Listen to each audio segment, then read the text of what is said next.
So I'm here at the police department of Galena on August 23rd, 2013, and it's about 11. Are you there? Right here. Okay.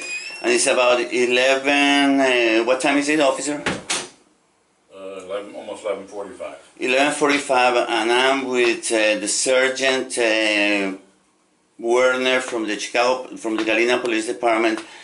That was called on August 1st, 2013 by the company called Veterinary Associates because there was an incident over there.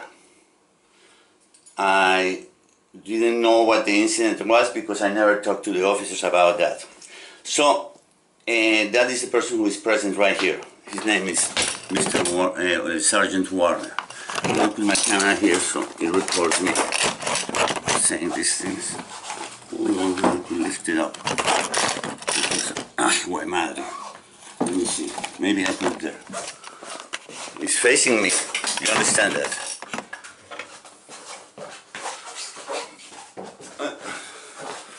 My life is a video.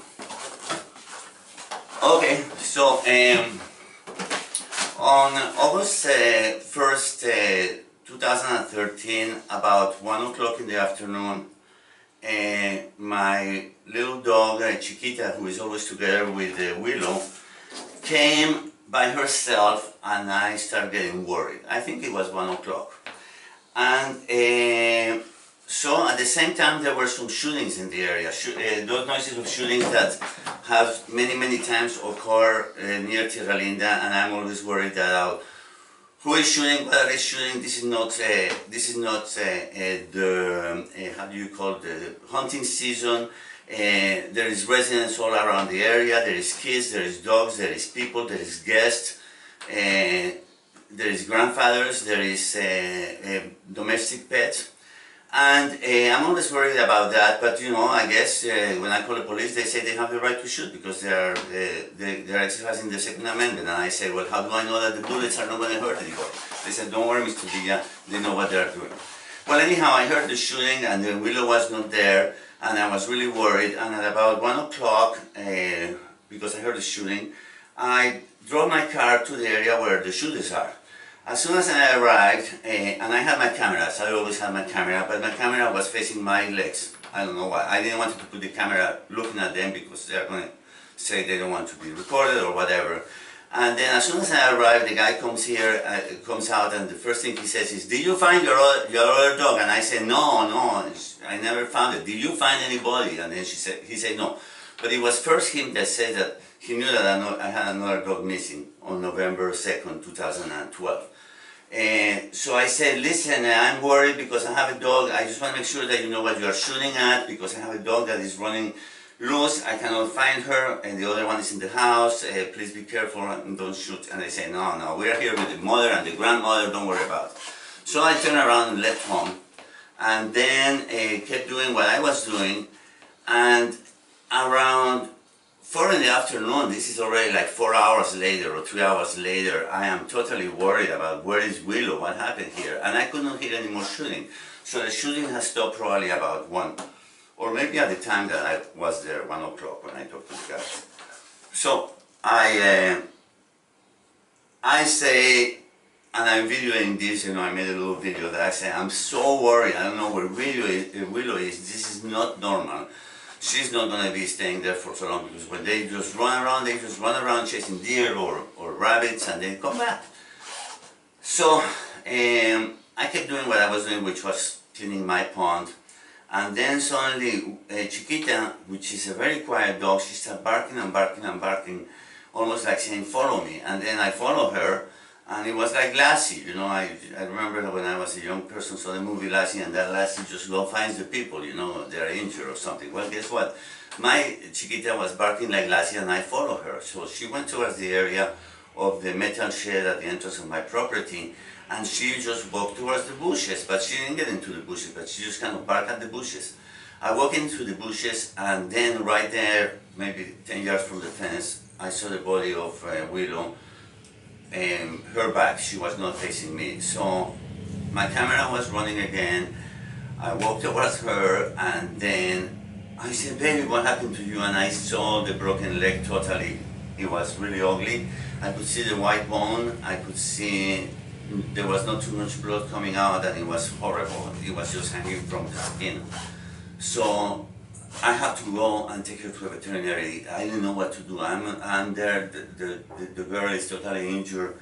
So I run towards the house, and I don't know why I did that. And then I come back, and then she's standing trying to hop towards me. I say, stay there, baby. I pick her up, cross the fence, put her in the car, go to the house, try to look for a veterinary. It's already after 5. I cannot know where the numbers are. I knew my phone probably had some numbers. I called Dr. Pricer in East Dubuque. He's not in the practice anymore. And he didn't answer the phone. So there was another name under Dr. Pricer that says vet, and then I dialed that number, and it happened to be Veterinary Associates of Galena or Hazel, and they used to be my veterinarians, but the last time I went there, the prices had increased. It was just very ridiculous. So, but it was them, and they answered the phone, and I said, my dog was shot. Can I bring her there? And they said, yes, bring her over if you can be here in 10 minutes. So I had Willow in the car. I look at her. She was not bleeding hardly at all. I got into my car, put Chiquita in the house, and I started driving to Galena, and suddenly I said, oh man, I should have put a tourniquet on her, you know, because her leg is gone. But guess what, I was driving, I cannot stop, I don't have anything for tourniquet, but she was not bleeding hardly at all anymore. So I continue, and I write to the Veterinary Associates. Since Willow could not walk, what I did was just tell her, baby, stay here. I go get out of the car, open the door of Veterinary Associates, and I say, I have my dog, could you hold the door open? And then the woman says, bring her in. And I say, no, she cannot walk, I have to carry her. So Willow is a dog that weighs over 100 pounds. And I went into the car, grabbed the dog, and started carrying the heavy dog towards the veterinary. And as soon as I come in past the reception area, they told me to say, take a left here, go over here. And I thought we were going to an examining table or something, and they say, she has to be weighed. And I say, she cannot walk, I have her here under my arms. And then they say, well, then stand in there with her. So I stood up in there, they say, wait. So now I'm with the dog still in my hands, and they say, and there was a table there in that room. And they say, come follow us. And then they make me walk around the table, and then there is a doorway. And as I was walking by the doorway, the weight was way too much, and I started dropping her. So someone comes and helps me, and then we have to bring her out back in my arms. Then I entered that door, so they say to the right. So then another door, and then finally there was a little examining table not too far from the door. So I put Willow on the examining table, and I'm holding her hand. I said, baby, don't worry, it's going to be okay, it's going to be okay. And then they say, you have to leave. And I say, no, do you know what? In order for her to be calm, let me stay here. She's going to be fine. Don't worry about me. I just want to for her to feel comfortable, because there were one veterinarian to the left. Her name is Christy Morris. Another veterinarian to the right. Her name was Catherine Smith. I didn't see Blaine Nix, but there were like 2 assistants or secretaries or something. So someone started telling me, you have to leave. And I said, she has injured, let me be here for her to be calm, to have a sense of it's going to be okay. She said, no, you have to leave here or I will call the police. And it's like, as soon as we call the police, I say, you know, they call the police and they're going to say I'm trespassing or something. So I say, okay, then I left the room, turned around the left, going to the reception area, and then there was a little window there, looking into the room where I was. So I stood up by the room, and then since I had put Willow in the table, her head was to my right, and when I was in the window was here, and then I could see her face and she could look at me and I say, okay, so at least, even if I'm not touching her, she knows that I'm here. And then the woman, another one, I mean, the secretary or something says, you have to leave there. No, you have to move, get out there. And I said, but she's just looking at me, I'm not in the room, they can do anything I want. And I said, no, you cannot be there, it's illegal. Move, or we call the police. And then I say, fine, then I move her there. So suddenly I'm already thinking, I don't want my dog here. This is really bizarre. I mean, what? Kind of not? Okay. So I'm sitting there thinking, okay, I'm going to go out of here. And then the veterinarian, Christy Morris, I hope I got the right name, she has brown eyes, not blue eyes, brown eyes, comes and tells me, Mr. Villa, yes, the dog has to be amputated and it's going to be between $1,200 and $1,500, and this is an estimate. And I say, oh, doctor, I cannot afford that because I don't make too much money. I say, I cannot afford that, and you know what, I want my dog back.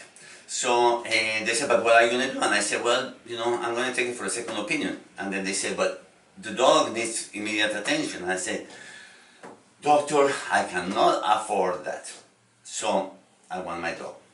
So this is maybe like 5 minutes into me arriving over there. I'm already asking for my dog back, and it's like probably 5:20. So, doctor, the woman with the brown eyes go back into that area where the dog was, and then maybe 3 minutes later, a male veterinarian whose name is Blaine Nix comes back and he says, Mr. Villa, I think that he had a little paper or something, he said, or a notebook. And he said, Mr. Villa, you have three choices. And I said, really? And he says, one is the amputation, another one is euthanasia, and he didn't tell me the third one. Oh, one thing that I forgot to mention is that when I was talking to the first veterinarian, that she told that the price was between $1,200 and $1,500. And remember, I brought my dog from my house. I have seen the wound very closely. It was dirty and, you know, leaked and all of that. But the leg was just, she actually was hit in this part of the arm, you know, between the shoulder, the elbow and the wrist. In the middle, that was the shot, and there was skin, bones. The bone was totally like shattered. It was not like a trap. It seems like what a trap does, it shatters the bone in little pieces. This was like high-speed thing that was basically cut the bone. So I say, well, one might do cut the bone, the meat right there, do some arrangement, and then she will have the elbow. But no, Dr. Morris told me that the dog that they were going to take even the shoulder. So we are going to take the shoulder, the elbow, because of an injury between the elbow and the wrist. So I say, that is like too severe. Why don't we just, you know, like leave as much as the hand as possible? She said, no, it's because that's the way we do the dogs, because of infection or whatever. It has to go all the way up there. And of course, you know, that's a much more complicated surgery, because what I was envisioning was that the wound was already open. Let's clean this wound. They just work out from this area here and get as much as the leg, because the bone is already cut. Well, anyhow, that was not the way they wanted to do it, and that was $1,500. So then when Dr. Blaine came back and says to me, it's going to be, Mr. Villa, you have three choices, and he says one is euthanasia, one is amputation and the euthanasia, and he didn't tell me the third choice. I say, no and no. I'm not going to do the amputation because I cannot afford it. Euthanasia, what is he talking about? My dog just lost an arm, but she was not shot in the heart or anything like that. Well, so we discussed this for about 2 minutes. He realized that I was not going to leave my dog there. I say, I want my dog. So they said, okay, you have to sign a release form, and we're preparing that. So he left. The secretary just bingled around for a little bit and suddenly gave me a form to sign. I thought it was a form that would say, your dog came here injured. We didn't do anything, or we did whatever the minimum that we could have done for it. You decided not to take a service from our services, and so we release your dog with no liability whatsoever of what happened here. And that's what I thought I was signing. So I signed because I only had my glasses. So I signed it because they told me that's a release. So I'm sitting there waiting. I already signed the release. And I said, where's the dog? They said, we're preparing it for you. And I said, what do you mean preparing the dog for me? Yeah, Mr. Villa, you know, she had a very severe injury. We're preparing the dog for you. So it's like, you know, I want to take my dog. Now they're going to charge me a fortune for preparing the dog. I didn't ask for that. So they are preparing the dog. So I say, what are they doing? Oh, we're preparing the dog. So I waited maybe 5 minutes and I said, I need my dog now. And then I stood up because I'm a vociferous person, because I'm a person who has rights. Well, remember, I think that when I say that I wanted my dog, to take my dog, I think Dr. Blaine said, Blaine Nick says, no, you cannot do that because that is animal abuse. The dog is going to be suffering. And I said, well, if she's suffering, whatever, I shoot her. And then he says, you cannot do that. And I say, what do you mean I cannot do that? I have done that with many of my dogs, you know, but when they are ready to go, they are ready to go, either by an accident or because they are old age. Anyhow. So now I cannot take my dog because it's animal abuse, and I brought the dog there and I didn't sign anything. What is this deal? But that's what they told me. But anyhow, I think I signed that release form and I was waiting for it. Where is the damn dog? So 5 minutes passed, maybe it's 5:30, I don't know, the police knows. At what time were you call, officer? Approximately 5:30. Exactly, so you know, I arrived there at 5:20, so 10 minutes has passed, 5:30. We are not yet for the call of the police. So I'm waiting, basically shouting, where is my dog? I want my dog, I signed the release. And then I stood up, walked to the room where the dog was. So when I walked to the room where the dog was, here was the Christy Morris, the one that's with the brown eyes. I think, three people were working on that dog.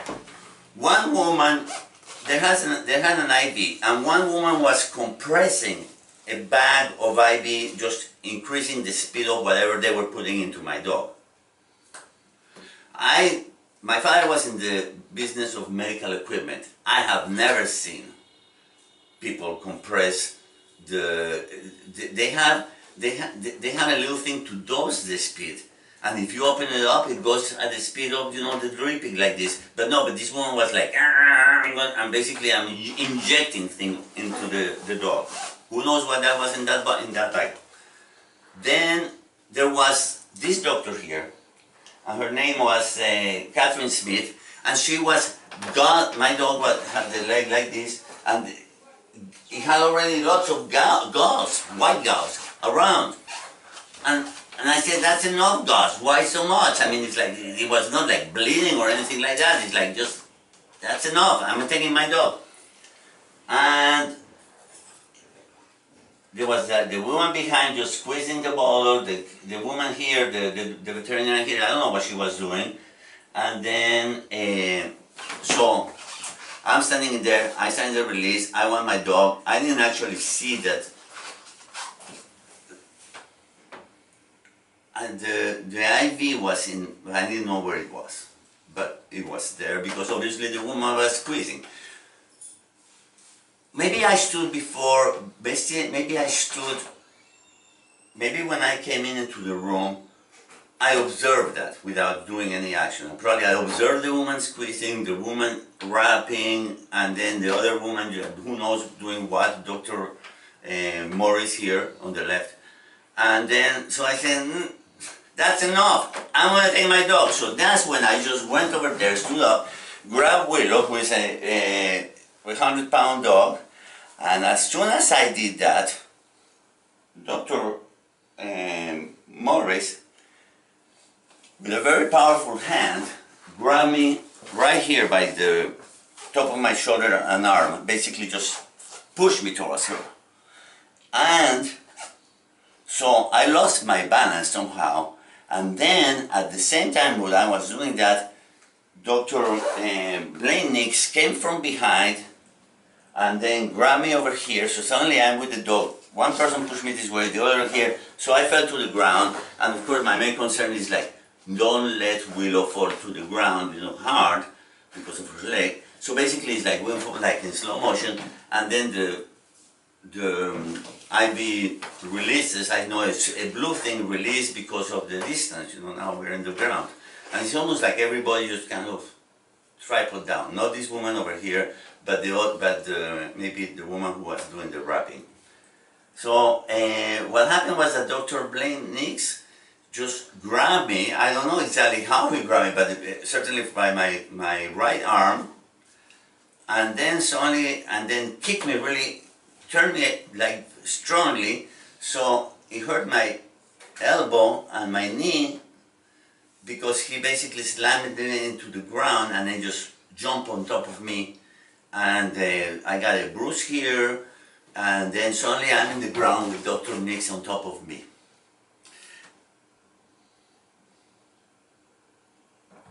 I said, what's going on? And they say, you pushed her.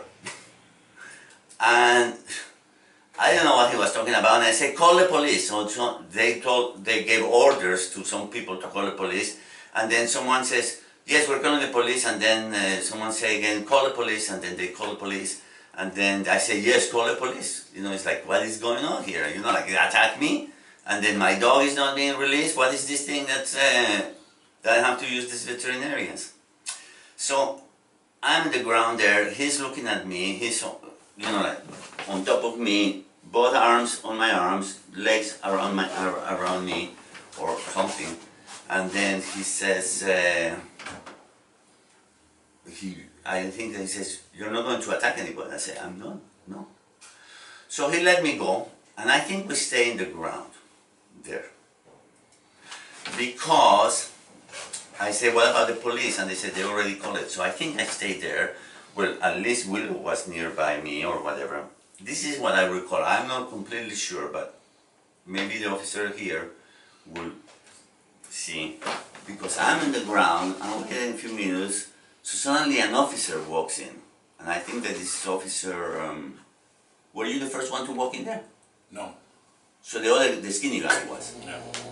Okay, and he walked through a different door than you, yes? Then we came around the back. Yeah, you guys came from different doors, not from the... Anyhow, yeah. I think I saw the skinny officer. What's his name? His name is Nathan Johnson. Nathan Johnson walk. I was in the ground. Yes, that's what happened. But you were right there. You were all on the floor. We were all on the floor, yes. Yeah. Yeah. So we were all on the floor, and I see Mr. Johnson putting some black gloves, and he's just like making sure that they are tight. You know, like, so we can punch someone and then we don't get any marks in our knuckles. That was kind of scary. Mr. Johnson is an officer that, to tell you the truth, he looks like a bizarre individual. I think that he has something to hide, because he looks like the individual that would certainly commit police abuse and would say, no, it didn't happen. This is the kind of the looks that he can, because he's evasive. He is like, he was ready for a big fight with a senior citizen, and later I tell you more about what I know about him. So then, and then of course, you know, when he comes in, the first thing is like, say, officer, they don't let me take my dog home. And so I don't think he says anything or something. We're all on the ground, and suddenly another officer comes over here, and that is, I think, the officer, Sergeant Warner. And guess what? He also has the black gloves, you know, and then these are like Nazi black gloves that, you know, the enforcers of the Nazi military used to beat people. And then he's just also, he's working on his glove to make sure they're tight. And that, what is the purpose of those gloves, officer? Well, there's blood involved and stuff. We don't want to get blood in some of our hands. No, those are, when you use for blood, it's rubber gloves. You just asked me why. These are these leather gloves? Yeah. Well, leather gloves let pass the blood. Yeah. I don't want it on my hands. Yeah, I said, but leather gloves is different than rubber gloves.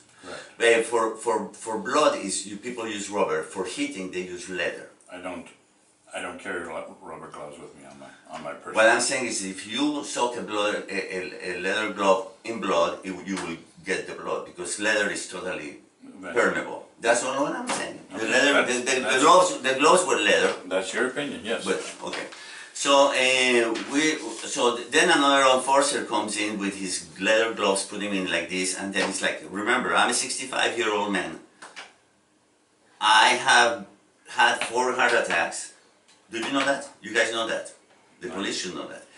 I have been tased by the Galena Police Department in my own home and had 6 broken ribs by a lieutenant of the Galena Police Department. You're not writing this down, officer. I'm saying about my fear, that I'm over there in the floor, and then with the thugs that come in, putting leather gloves, and that is the body of a lieutenant that jumped on me and broke 6 ribs. Yeah. Well, are you putting that in my report? I have my notes made. Well, I'm recording this. Okay, go ahead. So, can you imagine? Why are like, at that time I don't know that they have sent 4 police cars. 3 from the Galena Police Department, and this is after hours, and then 1 from the Sheriff Department. Because Armando is there. Armando is a 65-year-old that have never attacked anybody. There has never been any aggressive act ever committed by me that has been proved, but besides what they call resisting arrest by the thugs. Because that's what they are, police thugs. Anyhow, so I'm fearful there, and I say to the other officer comes in, I say, officer, what is the deal that I cannot have my dog? So it's like the officer are totally confronted with this situation. Here's Armando Villa, in the ground. His dog is there with a big wrapping, white wrapping. At the time they haven't finished with the wrapping. And then that's it. And Armando is saying, I want to take my dog home. I cannot afford this thing. Well, they say, the officer, I think they say, I don't recall, but they probably say, Armando, why don't you go to the reception area? We want to talk to these people. Because they just arrived. So suddenly, I'm seeing the reception area, and then guess who comes in? Wayne Moyer, the Galena sheriff, who was with Lieutenant Salzman when they jumped into my house, jumped the fence because the house was closed, ran after me, tased me, and broke my ribs. So comes Wayne Moyer, right there. It's like, oh shit. Now, I have 2 enforcers with black gloves over there. Then here comes Wayne Moyer, and then guess what? Behind Wayne Moyer's, Lieutenant Salzman comes in. So it's like, no, this is not looking good for you, Armando, because, you know, we have all these guys, you know, here that with guns. I mean, you know, they can't just want to say, Armando did something, and then we have to shoot the son of a bitch. Because it's Armando Villa, you know, he's the most dangerous individual around, you know, like he has killed like 45 and all of that. It's ridiculous. Anyhow, so Wayne Moyer and Salzman come in, and I am like, okay, so then I had to think of something to make sure that they don't hit me. And I say, oh, Wayne, you know, I saw the article about your kid, I'm so sorry about that, but why is that this bicycle cost so much? Anyhow, just change the conversation to something that relates to him and that he doesn't feel aggressive towards me. So, and I say, oh, someone should go into business of building these bicycles and tricycles because, you know, $1,700 for a little tricycle or whatever. Anyhow, so that broke down the ice. And I said, Wayne, I don't understand why they don't want to give me my dog. And then he says, Armando, because this is borderline medical abuse, but let me find out. So then Salzman is there, and then I told him, you know, I haven't filed suit against you because, you know, like, what is the deal of continuing with this over and over and over? I think you could be nice guys. And they say, yes, Armando, I'm a nice guy, you see, and then suddenly Salzman comes in and laughs at me and he says, I'm not such a bad guy. And I said, yeah, you know, it's like, maybe it's a misunderstanding, you know, whatever, how did I break my ribs, I don't know, did you really jump on that? And they said, no, Armando, it was your camera. And I said, okay, well.